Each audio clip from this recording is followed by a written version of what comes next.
Cinda from 1212 Architects, and while we're sheltering in place, I thought I would read you a book about architecture.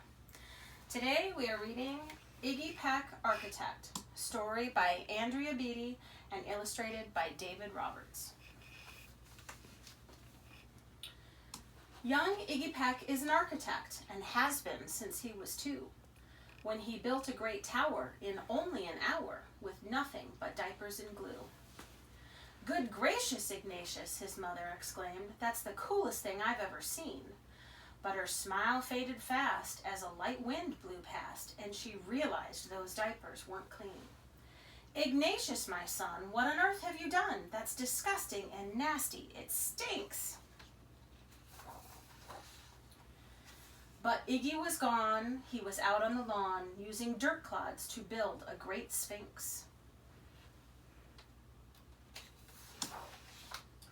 When Iggy was 3, his parents could see his unusual passion would stay. He built churches and chapels from peaches and apples, and temples from modeling clay.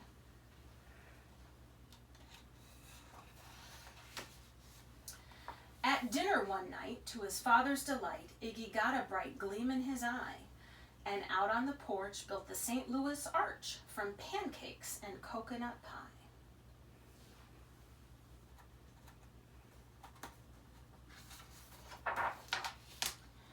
Dear Ig had it made until 2nd grade, when his teacher was Miss Leila Greer. On the very first day, she had this to say: "We do not talk of buildings in here. Gothic or Romanesque, I couldn't care less about buildings, ancient or new."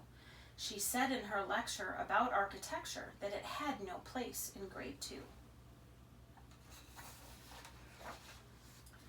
That might seem severe, but she was sincere, for when she was no more than 7, she'd had a great fright at a dizzying height in a building so tall it scraped heaven.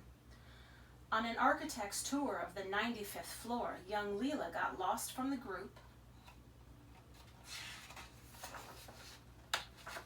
She was found 2 days later in a stuck elevator, eating cheese with a French circus troupe. After that day, it's quite safe to say, she thought all building lovers were nuts.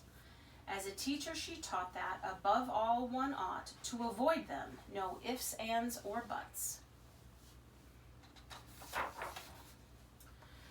As you might guess, it would cause Iggy stress to hear such terrible talk.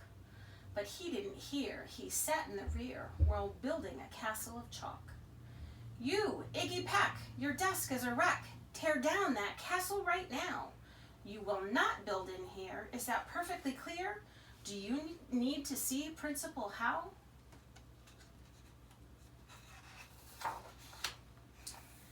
"No, ma'am," Iggy said. He lowered his head, and his heart sank down to the floor.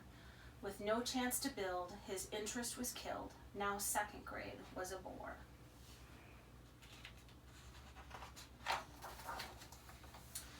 After 12 long days that passed in a haze of reading, writing, and arithmetic, Miss Greer took the class to Blue River Pass for a hike and an old-fashioned picnic.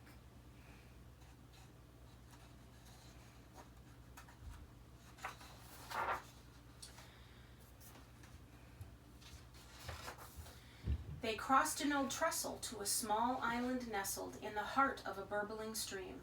But they no sooner passed than the footbridge collapsed, and Miss Leila Greer started to scream.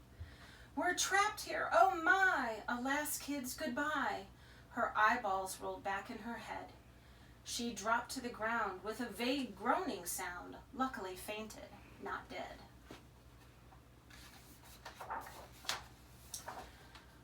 The class was amazed. They stood there quite dazed, uncertain of what they should do. But one bright young man was off hatching a plan, which started with Miss Leila's shoe. Soon each lad and lass there at Blue River Pass was working together as one.